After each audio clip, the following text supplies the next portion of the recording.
সংসার শাসনের নয়, ভালোবাসার অভয়ারণ্য। সংসার মানে একে অপরের প্রতি দায়িত্ব, ভালোবাসা, সম্মান এবং পরস্পরের প্রতি গভীর বোঝাপড়ার একটা সম্পর্ক। কিন্তু অনেকেই সংসারকে ভালোবাসার জায়গা নয়, বরং নিজেদের কর্তৃত্ব প্রতিষ্ঠার ক্ষেত্রে হিসেবে দেখে থাকে।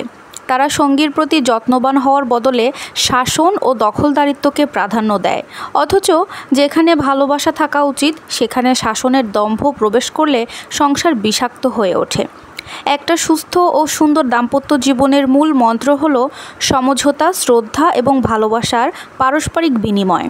কিন্তু যখন কেউ সংসারে কেবল শাসকের ভূমিকায় অবতীর্ণ হয়, তখন ধীরে ধীরে সম্পর্কের উষ্ণতা হারিয়ে যায়। দাম্পত্যে বন্ধুত্ব ও বোঝাপড়া না থাকলে সেই সম্পর্ক ধীরে ধীরে বোঝার মতো ভারী হয়ে ওঠে। একসময় সম্পর্কের বাঁধন এতটাই শিথিল হয়ে যায় যে এক ছাদের নিচে থেকেও দুজন মানুষ একে অপরের কাছে পর হয়ে যায়। শাসনের আসক্তি ও সম্পর্কের অবক্ষয় সম্পর্কে সবারই জানা উচিত। অনেকেই মনে করেন সংসার নিজের সিদ্ধান্তই চূড়ান্ত হওয়া উচিত।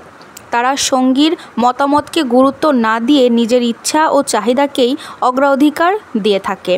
দিনের পর দিন এই একপাক্ষিক মনোভাব সঙ্গীর মনে হতাশা তৈরি করে ফেলে। যখন একজন সঙ্গী অপরজনকে শুধু আদেশ নির্দেশ দিতে থাকে, তখন সম্পর্কের আন্তরিকতা হারিয়ে যেতে শুরু করে। এভাবে চলতে থাকলে একসময় সঙ্গী মানসিকভাবে ক্লান্ত হয়ে পড়ে। সে অনুভব করে ভালোবাসার পরিবর্তে কেবল দমন পীড়নই তার ভাগ্যে জুটেছে। আর যখন ভালোবাসার বদলে ভয় কিংবা ঘৃণা জন্ম নেয়, তখন সেই সম্পর্ক ধ্বংসের দ্বারপ্রান্তে পৌঁছে যায়। সংসার ভালোবাসার আশ্রয়স্থল হওয়া উচিত, অথচ প্রকৃতপক্ষে সংসার শাসনের কিন্তু জায়গা নয়। এটি হওয়া উচিত নিরাপদ একটা আশ্রয়, যেখানে ক্লান্ত হৃদয় বিশ্রাম পায়, মানসিক প্রশান্তি খুঁজে নেয়। একজনের দুঃখে আরেকজন কষ্ট পাবে, আরেকজনের হাসিতে আরেকজন আনন্দিত হবে। এটাই তো হওয়া উচিত একটা দাম্পত্য জীবনের সৌন্দর্য, তাই নয় কি? সঙ্গীর প্রতি শ্রদ্ধাশীল হওয়া, তার আবেগ অনুভূতিকে গুরুত্ব দেওয়া, তার স্বপ্ন ও আকাঙ্ক্ষাকে সম্মান করা, এসবই সংসারকে স্বর্গীয় করে তোলে। সংসারে যদি বন্ধুত্ব, বিশ্বাস এবং সমান অধিকারের অনুভূতি বজায় থাকে, তবেই সেটি সত্যিকারের অর্থে সুখের হবে। স্বৈরাচারী মানসিকতার পরিণতি খুবই খারাপ হয়ে থাকে। অনেকেই তাদের দাম্পত্য জীবনে ক্ষমতা প্রদর্শনের মাধ্যমে সঙ্গীর ওপর কর্তৃত্ব করতে চায়। তারা ভাবে কঠোর নিয়ন্ত্রণের মাধ্যমে সঙ্গীকে বশে রাখা যায়, কিন্তু বাস্তবে এর উল্টোটাই ঘটে। সঙ্গীর মনে আস্তে আস্তে তীব্র ক্ষোভ জমতে থাকে।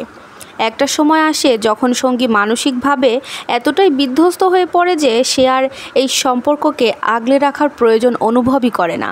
সম্পর্কের প্রতি আগ্রহ হারিয়ে ফেলে, ভালোবাসার পরিবর্তে তীব্র বিরক্তি জন্ম নেয়। আর বয়সের এক পর্যায়ে এসে সেই শাসক সঙ্গীরা বুঝতে পারেন তার সংসারকে ভালোবাসার জায়গা না বানিয়ে কর্তৃত্বর এক ভয়ঙ্কর বন্দিশালা বানিয়েছিলেন। তখন সঙ্গী যদি সরে যায়, তারা একেবারে নিঃস্ব হয়ে পড়েন।